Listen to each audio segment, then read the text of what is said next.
generaalota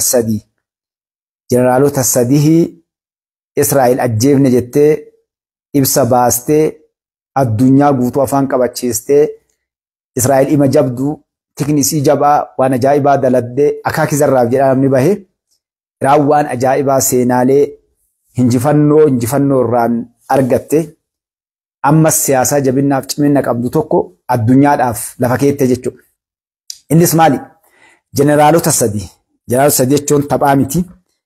Generaala jechuunis jalqabaa kaanii beektanii hundi keessaa hin beelle generaalota sadarkaa generaalli qabu warri kunniin ajjeefame irraa jedhanii generaalota kanneen tokko Brigadier General Ismaa'il tokkoffaan isumaa dhiifama nuuf olchaa Brigadier General Ismaa'il Qaanii ajaa waraanaa Iraanii ajjeefne jettee Israa'el sadarkaa guddatti nama muuxannoo guddaa qabuu fi biyyi sun dhabde gartee ija mirgaa isaanii balleessine jedhanii miidiyaa addunyaatiif ummata isaaniitiif hunda isaanii firaaf diina isaaniitiif illee ibsanii ittiin olaantummaa qabaniif jabinna ofii ittiin uf dhaadessaa turanii kan lammataa ammoo Brigadier General Aziz Nasraddiin inni illee kan humna qilleensaati waliin hordofaa turre ajjeefne jettee dhiichisaa turte inni kun illee gorsaa ayatolaatii fi gorsaa humna tikaa Iraanii kan turan jechuudha.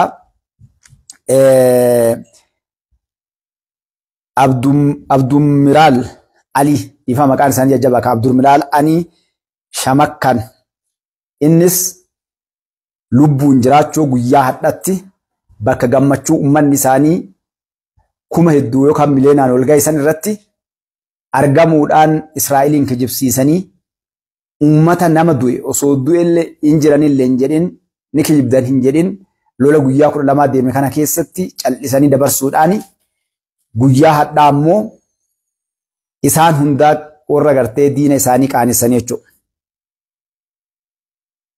Isin galee qaanessan. Israa'el keessaayyuu muummichi ministeera Israa'elii ufiillee salphatee ummata Israa'elillee salphisee waan ittiin dhageettiif jabinna ittiin horachuuf ummata isaanii biratti illee warroota biratti illee ittiin uf dhaadaa ture san guutuu isaatu adda ija isaatiin jechuudha. Dhageettiin osoo hin taane ija isaatiin taa'anii argee warri fira isaallee argee jechuudha.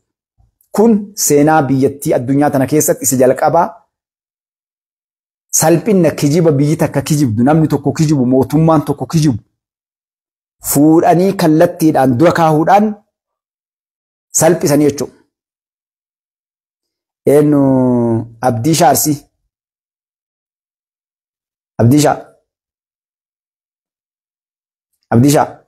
Abdiishaa Arsii. Bay abbaa. Bay. Kun ganda jawweetii miti ganda warra baandaatii miti bay abbaa kiyya. Ifama naa godha Oromoo na abbaa kabaja maan bay daf. Sareen bakkuma argitee waa arraabuu deemti kai. Ati jalqaba Itoophiyaadhaa eessaa fuutee wanna harkaatti bay. Abdiishaa nagamaan bay abbaa kiyya. Bilooksi godhuuf nagaan bay dhiifama na folcha Abdiishaa kiyya bay. Haa ta'u bay abbaa kiyya. Maal gootaas dhufte situ horii kaas dhufe. Horii anaami abbaa kiyya bay nagamaan bay abbaa kiyya. Bay. Sareen ganda namaa dhuftee duttii jedhan. Si waamanne waa takka siin qabdu bay nagamaan bay abbaa kiyya. Mee bobba dhiifama na folcha. Akkas inshallah qaalee bareedduu ilmaan Oromoodha. Guyyaa hadhatti Israa'eliin salphinna gana gahu gonfatte jechuudha. Salphinna gana gahu gonfatte. Iraan ammoo jabinna qabdu kan Abdiishaa Faarsi bulaan asin jiru. Faarsi bulaa ganda Tigree barbaaddee mijawween kee achira. Abdiishaa rabbuun hin jeeqini bayi nagamaan abboo. Nagaan waa dubbachaa irra Faarsi bulaan asin jiru. Faarsi bulaan kuush miidiyaa irratti haasaa godhaa jiraa jira caqas. Abdiishaa. Akkas inshallah qaalii babbareedduu ilmaan Oromoodha. Kana qofaa miti jechuudha. Guyyaa hadhatti miidiyaaleen addunyaa akkasuma Ameerikaan Joo Baaden illee pirezidantii Ameerikaa jechuudha.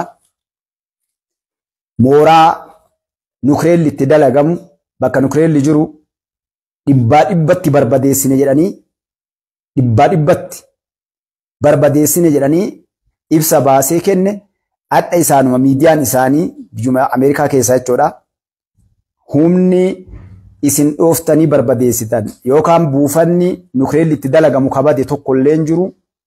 Inumaa bakka nukileelli itti dalaguu dhawaan dhawamte sun hin dhaqqabne ragaa wajjin qulqulleeffannee nukileelli Iraanii nagaa qabaachoo ji'a tokkoof lama qofa yoo haga waan san sirreeffataniif uf duuba jalaa deebi'e malee yoo agas uf duuba jalaa deebi'e malee baasanii dalaguu deemanii kan jedhan addunyaa gubbaa gabbamee ragaadhaanii mootummaa Ameerikaa miidiyaaleen adda addaa Joe Bideniif himan. Joe Biden hagammaa ifama Trump. Joe Biden ka pirezidantii duraatiin irra ilaalina.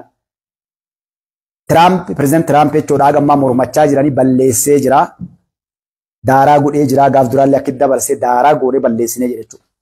Kunis Iraan duraan dursitee Ameerikaallee Israa'eliinillee akka itti taphattee fi walumaa galatti waan gootu guutuu isiitu beekumsaan muuxannoo qabduun hubannootaan dalaguudhaan waan kana injifannoo irraan gonfachoo miidiyaaleen addunyaa guutuu ragaa wajjin kaleessee irraa dubbachaa jira jechuudha. Wanni Iraan daladde kuni addunyaa keessatti jechuudha.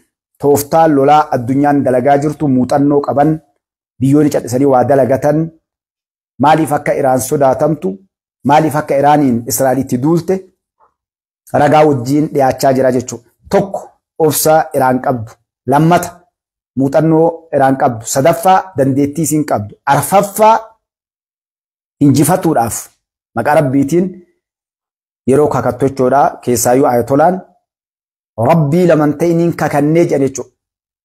Nuti akka ummata Iraanittis akka ummata musliimaatitti illee ummata seenaa qabuuf ummata harkan kennan ummata hin jilbeeffanne nun beektanii nun injifanna malee hin injifatamnu jedhaa turan jechuudha.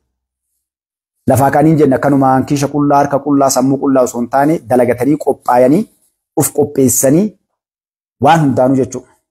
Waa hedduurraa barti addunyaan namoonni biyya ofii jaalatan biyya dalaguu barbaadan Iraan irraa waan guddoo baran jechuudha. Jarjara maluu waan ta'u fakkeenyaaf jeneraalonni sadiin hadha mul'atan kunneen du'ame jedhamee guddaan isin Israa'el ittiin dalanne nuti ummata ofiillee ittiin tasgabbeessaa turte. Du'a ummata isaanii buqqaa ummata isaanii qabeenya irraa bade irdii isaanii maqaa salphina isaanii guutuu ka jala dhukachuu barbaadan jeneraalota sadii gurguddoo ka humna qilleensaatiif ajaa waraanaatiif akkasuma gorsaa ayatolaatii fi humna dahinnatu irratti kaa jechuudha. Itti aanaa gorsaa jecha gorsaa olaanaa nama muuxannoo guddaa qabu jechuudha kun sadiinu. Warroonni kunneen ajjeefame jedhamee labsamee maqaan jaraa bahee haga seenaa jaraa miidiyaaleen addunyaa hayyoonni hedduun bara dhaloota isaanii seenaa isaan waraana keessa qaban gahee isaan kafalan waan hunda isaa takka takkaan tarreessanii haga isaan ajjeefaman jedhan kana dubbatamaa ture jechuudha. Hin dubbanne waan takka kijibaa lakki du'anillee hin jenne hin duunillee hin jenne. Har'a garuu maa ufiinu duuti maa ufuuti jedhan sad ammallee mammaaka Oromoon mammaaktee jiraattu gaduu baatii jiraattu jirtu gabbaa duutu reeffa baay'een san taate jechuudha. Maal goonaa jarjarree dubbannee hin duune lakki hin jiranii jennee dubbannee ani guyyaa eeggatanii guyyaa injifannoo kana gabbanii haadha yeroo waltajjii gubbaa dubbatanii hambi qalawu ijjette jechuudha. Uummanni Israa'el yaadha hoogganoota isaaniitiin ajajoota waraanaa warra tika isaaniitiin warra akkasi faarfamu saniin kijibdoota jechaa jiran jechuudha. Maanu qaanessitan maanu salphistan waan hin goone maa jettan osoo addan baafanne maanu kijibsiistan. Sooshaal miidiyaan addunyaallee hadha qaanahee bakka san dhaqee irraa haqu jira jechuudha. Kun eega diina kee kijibsiiste akka lamuu namuu laallatee waa dubbatuuf dalagu gochoo Iraan addunyaa barsiifte jechuudha. Addunyaa guutuusitu barsiifte waan hedduutu karaa kana keessatti waan namni irraa baratu hedduun jira jechuudha. Fakkeenyaaf ajajoota Israa'el irraa ajjeefaman ka humna tikaa ajjeefamee jira hedduun isaanii Iraan hin dubbanne agadhaa ebaluu ajjeefne akkas goone hin jenne jechuudha. Maaliif hin jedhin ka beektes ni jira kan beekne illee ka malaan du'uu fi du'en duune jettu ni jira jechuudha. Maaliif qaana'uu barbaaddu? Isni galee qaana'uu barbaaddu. Baddii hagammaa ga'e Iraanii maal hin jirtu? Waan agasii balleessinee kana daaraa goonechuu hin jirtu. Israa'el waan hedduu himatte jechuudha. Akkas goonee balleessinee barbadeessinee daaraa goonee ajjeefnee akkana goonee waan barbaanne goonee jirraa hinjifannee jirraa kaqara gooneef ofirraa agartee uummata keenya tiksuu biyya teenya tiksuudhaaf akkas goonee hogganoota dhaabsiifnee jirraa nukileela dhoofnee jirra misaayilota hedduu daaraa irraa goonee jirra bakkoota buufata eerpoortii waan kanniin akkas goonee jirraa jedhanii jechuudha. Ammallee waan garaas nyaatu isin ajaa'ibu nuti mirga ilma namaatiif dhaabbannee lubbuun namaa akka hin banneef haga namni keenya eeggannoo godhu hin jiru jedhan. Yoo xiqqaate namni 100 gara 4,000 jala madaa'ee iraan irraa jechuudha. Addunyaan tunillee kijibduu ta'uu isii addunyaan baaxila kijiba qofarra ijaaramuu isii yeroo Israa'el jettu nuti nam tokko ajjeefnu lubbuun namaa akka hin banneef namni haga keenya ilmoo namaati yaadu hin jiru jette jechuudha. Dhiisaa kaasa Filisxeeni. Iraan meeshaa gasga'u darbachaa meeshaan tokkochi magaalaa takka barbadeessuu danda'u qabdi harkaadha.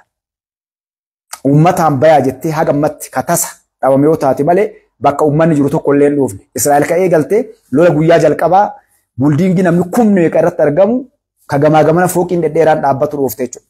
Yoo xiqqaate gara nama 78 dhumate achirratti. Nama gamajjeesu nama 2-3 ajjeesu yoo xiqqaate kan ajjeefame qofti nama 78 madoon gara nama 100 meeqaati. Kanaaf kana gubbaa wanni baruu barbaannu maali akka ilma namaatti namoonni addunyaan tun akkasitti waa kijibdu. Namni waa'ee kana gubbaa gabbahee lakki nama ganaa fixxanii akkamitti nuti nama ajjeefnu ammaal jedhan nama 25 nurraa du'e jetti. Hamee sanumaa haa ta'u kaduu sanii wali sanumaa haa ta'u. Yeroo namni 600 Iraan irraa ajjeefame isii irra namni 25 ajjeefamu eenyu namni ilma namaa fixaa jiru. Ammoo meeshaan caalaa tankaarfiin fudhatame ka hinjifate Iraan jechuudha. Magaalaan Iraan akka hin jirre taate. Israa'elii dhiifama. Iraan nagaa qabdi jechuudha. Bakkoota murtaawee dhabame magaalaan isii nagaa hin jirti. Garuu namni du'e kamtu caalaa ka magaalaan nagaa qabdu jechuudha. Kanaaf addunyaan kijiba akkanaatiin dhaabbattee walumaa galatti wanni deemu kaa sooshaal miidiyaa kana gubbatti deemaa jiru wanni of eeggannoo waan hedduu yeroo waa dubbannu sirrii dubbannuu fi waan garii jarjaranii yoo dubbatan maa'ii qaanofta jechuudha. Amma namoonni hedduun namoota ajjeefaman kana ka gara Iraan jechuudha. Anaa jeneraalli hagan ajjeefame baluu warra kana maqaa isin hin dhoofne maaliif Iraan waan san koonfarmiin goone yookaan hin dubbanne jechuudha. Jeneraalota gaafa duraa irraa ajjeefaman yoo taate saayintistoota san malee jeneraalota maa'ii kanaa sooshaal miidiyaa kana gubbaan namoonni yeroo as dhufanii dubbatan sooshaal miidiyaa marraa waa fuudhanii tumaan wanni tokko miidiyaan kun jabaa beekaa waa dabarsanii fuudhanii